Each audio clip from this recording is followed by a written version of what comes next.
all they probably do is squeal, but chill. When we start the revolution, when we start the revolution, all they probably do is squeal, but chill. I was wondering about our yesterdays and digging through the rubble. And to say the least, somebody went to a hell of a lot of trouble to make sure that when we looked things up, we wouldn't fare too well. And we would come up with totally unreliable pictures of ourselves. But I've compiled what few facts I could, such as they are, to see if we could find out a little bit of something.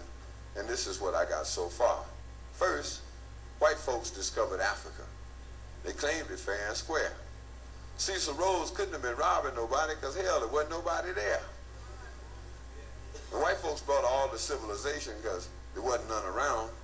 How could the folks be civilized when wasn't nobody writing nothing down?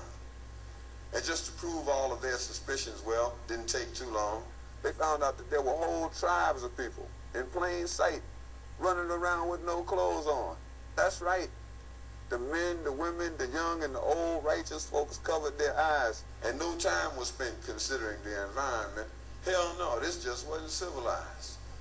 And another piece of information they had, or at least this is what we were taught, is that unlike the civilized people of Europe, these tribal units actually fought. And yes, there was some crude implements, and yes, there was primitive art, and yes, they were masters of hunting and fishing, and courtesy came from the heart.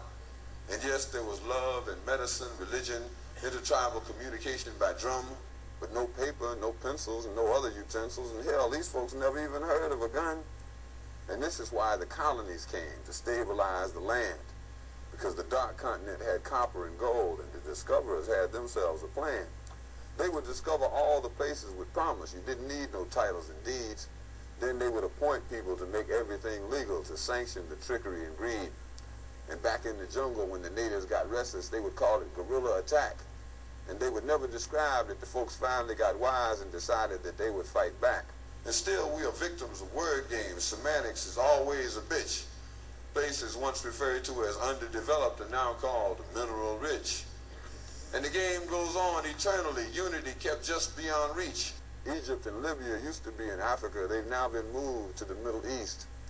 There are examples galore, I assure you. But if interpreting were left up to me, I'd be sure every time folks knew this version wasn't mine, which is why it is called his story.